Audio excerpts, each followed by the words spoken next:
നേരം പുലർത്തും. പരിതരിതമാരെ രക്ഷിക്കണേ.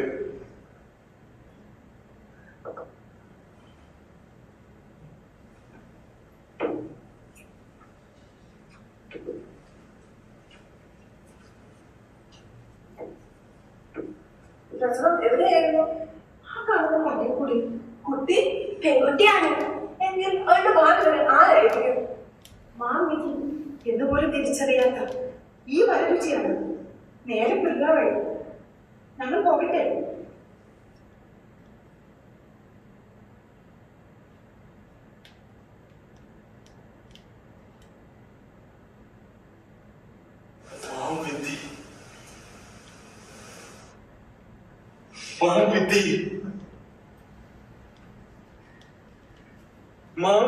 ജനകാത്മജം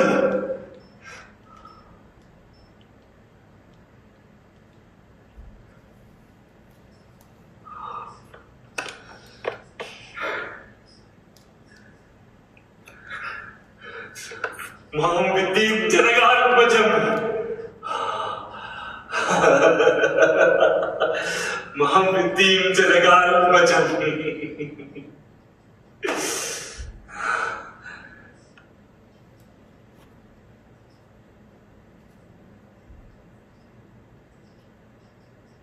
മാമിജി എന്നുപോലും പറയാത്ത ഈ വരരുചിയാണ്.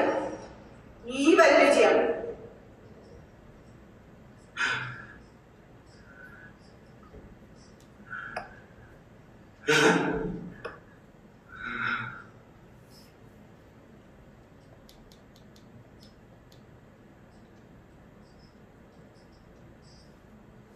വരാഹൻ എന്താണ് കേട്ടത്? വരരുചി മടങ്ങി വരുമോ? നേരിയ സാധ്യത പോലും കാണുന്നില്ല.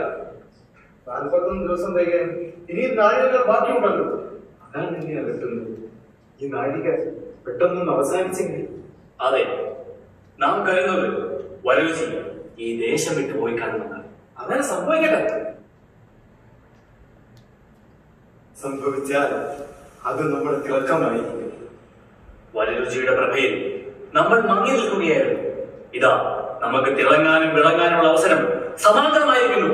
രാജാതിരാജൻ വിക്രമാദിത്യ രാജാവ് എഴുന്നള്ളുന്നു.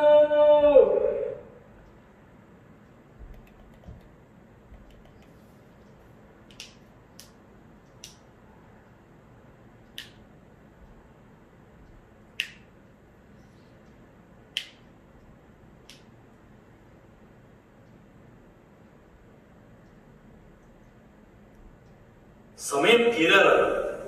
വരരുചിയെ കാണുന്നില്ലല്ലോ. ദേശം വിട്ട് പോയി കാണും. അതെ മഹാരാജൻ. എന്നാൽ നമുക്ക് ആ സന്ദേഹമില്ല ശരി.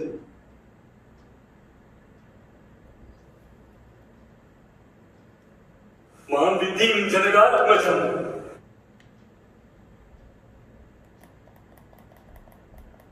അറിഞ്ഞു അല്ലേ? പറയൂ, ഏത് ശ്ലോകമാണ്? മഹാരാജൻ, അവൻ ഗുരുജനങ്ങളുടെയും മഹാരാജാവിന്റെയും സതീർത്ഥരായ എല്ലാവരുടെയും അനുഗ്രഹത്താൽ അറിഞ്ഞു. മാം വിദ്യയും ജനകാത്മജം. രാമം ദശരഥം വിദ്ധി. മാം വിദ്യയും ജനകാത്മജം. അയോധ്യാനദീം വിദ്ധി. ഗച്ഛ താത യഥാ സുഖം.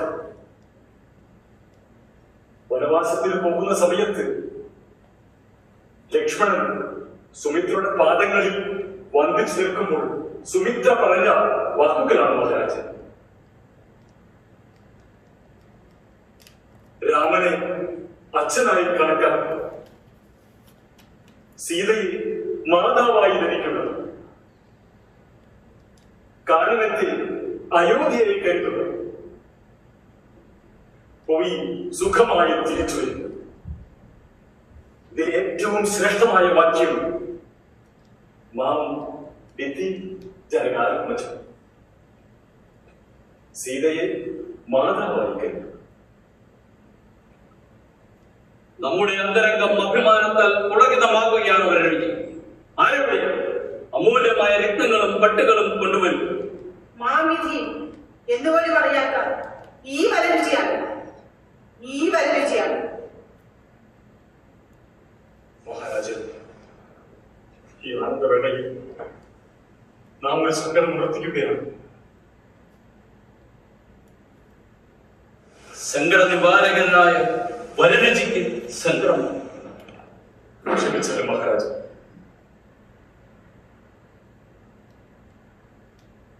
നമ്മുടെ രാജ്യത്തിന്റെ തെക്കേ അറ്റത്ത് പടിഞ്ഞാറ് ഭാഗത്ത്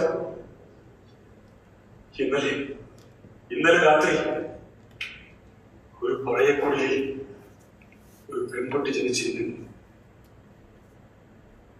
അവളുടെ ജനനം ആ ഗ്രാമത്തിനും നമ്മുടെ രാജ്യത്തിനും നാശം വിതയ്ക്കും രാജ.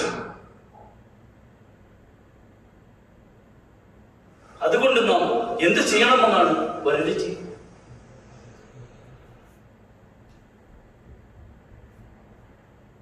ജീവിക്കുന്നത് അപകടമായതുകൊണ്ട് ഉന്മൂലനം ചെയ്യണം രാജൻ. ഉന്മൂലനം. മഹാപരാധം, അതും ശിശുഹത്യം. വേറെ വഴികളില്ലേ പണ്ഡിതൻ? ശിശുഹത്യ അത് പാപം തന്നെയാണ് രാജൻ. വരരുചിയുടെ മുന്നറിയിപ്പ് പാലിക്കാത്ത നമുക്ക് വേറെ വഴികളില്ല. വരരുചിയുടെ മുന്നറിയിപ്പ് പാലിക്കാതെ നമുക്ക് നിർവാഹമില്ല. രാജൻ, ബാലികയെ നമുക്ക് പുഴയിലൊഴിക്കാനും ഒരു വാഴപ്പണ്ടി കൊണ്ട് ചെമ്മാടമുണ്ടാക്കി തലയിൽ ബന്ധം കൊളുത്തി. നല്ല ഉപായം, കൊള്ളാം. സേനാപതി. മഹാരാജൻ നീണാൾ വാഴട്ടെ.